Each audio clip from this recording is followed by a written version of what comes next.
Hi everyone, it's Kim and welcome back to KTV Creates. I am so excited to share with you my next DIY. I did take some time off the month of July. I haven't done videos in a couple of weeks, but it's only because I've been enjoying some wonderful summertime with family and friends and work family, and it's just been a great month. So I'm back and I have this really cool DIY that I'm really proud of. But I have to say that I did initially see this on the Stokes Life, her channel. She has a great channel. She vlogs a lot about her life, but here and there she does some DIYs. And I was really intrigued by this, so I had to try it for myself. Of course, I put my own spin on it, and I have some tips and tricks for you as well, but I think you're gonna enjoy it. I actually fooled my husband. He thought I went out and bought this sign at a store. He was actually shocked when I told him what it was actually made of. So that was fun. So for those of you that are new to my channel, please consider clicking that subscribe button. I love to do DIY videos, home decorating, revamping spaces and things like that. I'm always looking to do something new with my home, so I would love to have you. And if you do enjoy this tutorial and video, please click that like button, leave a comment in the comment section below, because that does help my channel grow. So enough chit-chatting, let's get on with the DIY. Okay, so for this DIY, I am using the little signs that I got from the Target dollar spot. I have 5 of them. You can use however many you want, or you can kind of recreate this into your own thing. You're also going to need some foam board. I needed 3 pieces, but again, it depends on how long you're going to make yours.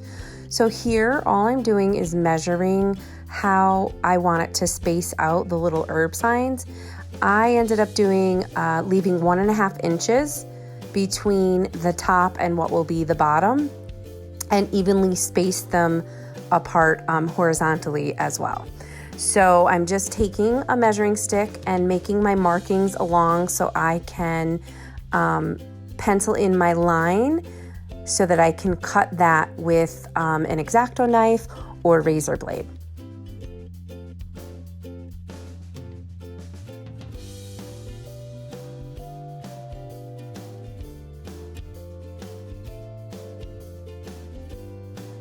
Next, you're going to take your another piece of foam board, and again, you're going to measure. It's going to be like layered. So I am making the outer piece of the foam board 1.5 inches showing on the edge as well. I hope that makes sense. I think you'll be able to figure out what I'm doing. And again, I am just going to cut that with my X-Acto knife. And then I actually needed a 3rd piece of foam board. I was short just a little bit for the length of the sign that I needed. So I happened to find this foam board, and this is actually a more expensive foam board that I probably got from Walmart like years ago. And I will say it's a lot harder to cut with the razor blade. So the Dollar Tree foam boards are much easier to work with for a project like this. So that's just a little FYI for you. So then I measured that and I just cut that with my X-Acto knife. And now you're gonna see I'm gonna try and figure out how to put these all together, again with 1.5 inches on each side. So you see I only need like a little section of the 3rd piece of foam board. And it doesn't matter what shape these are in, or if the edges get bent, or if they're not perfectly cut, because you're going to be covering this with foil. So no need to stress over that.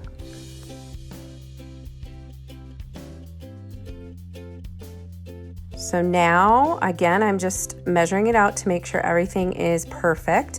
I'm using a little mason jar lid just to cut out the corners of the outer foam board. I just want that cute little design with the edges cut out like that.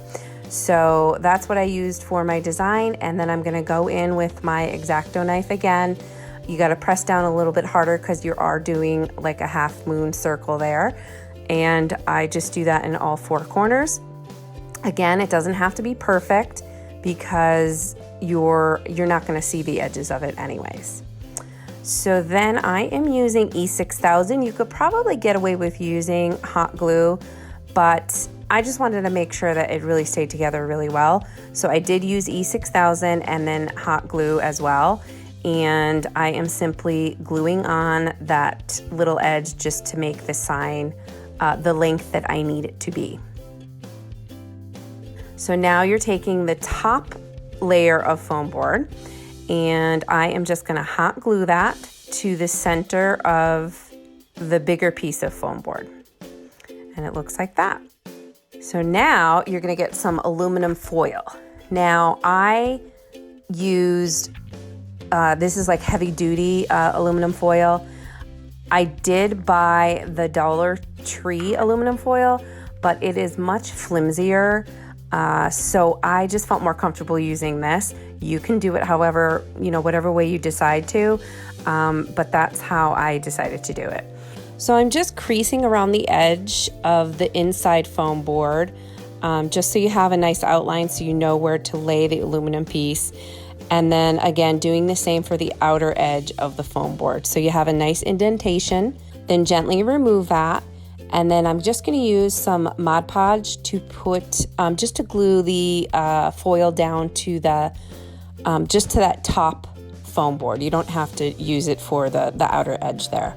And then take your foil and put it back on your foam board. You'll see here I didn't line this up exactly how I had edged out the pieces, and it's no big deal. I did get a little nervous about the wrinkles in the aluminum foil, but there's no way to avoid that, and in the end it actually makes it look more real, so don't be worried about that either. And then you're just going to flip it over and kind of fold the edges down like you would a present. I cut out the foil on the corners just to get rid of some of that excess foil, and you're just going to fold them in as close as you can to the foam board. And then you are going to take some Mod Podge again just to glue the edge of the foil down to the foam board.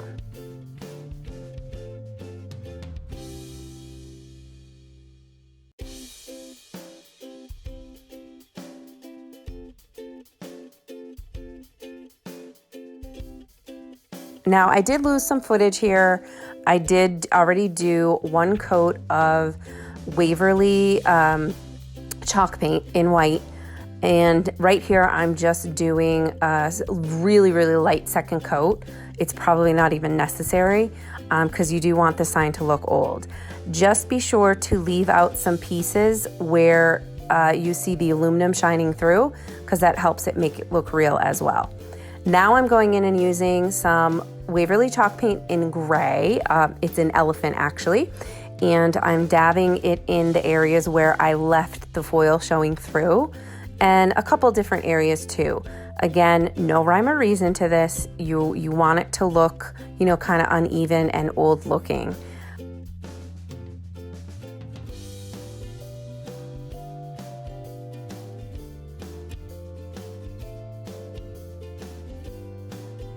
So then you're going to take some paper towel and you're going to gently dab the gray off in a really light motion. You're not moving it back and forth, just up and down, and you're taking away some of the excess paint to make it look more authentic. I went ahead and did a couple pieces around the edge just to make that piece kind of stand out a little bit more.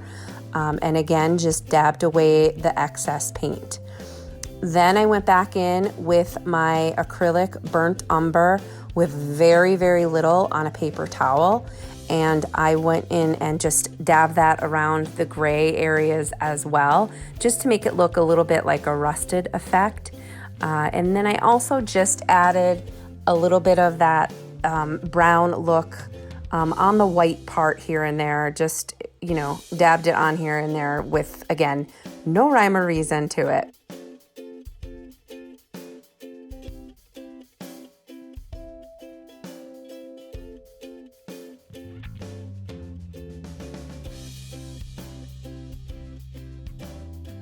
So now it's time to put your little herb signs back on the board. Again, I'm setting them up. I'm really just eyeballing it at this point. You can measure it, but I kind of just wing it. And then I'm using my hot glue gun, and I am just hot gluing the bottom edge because the top sticks out a little bit because of that hook up at the top. So all you need to do is hot glue that bottom edge there.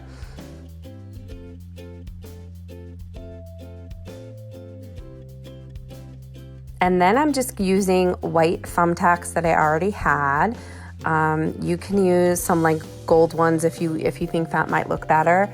I originally started to hot glue the white one on, and I didn't like the way the white looked.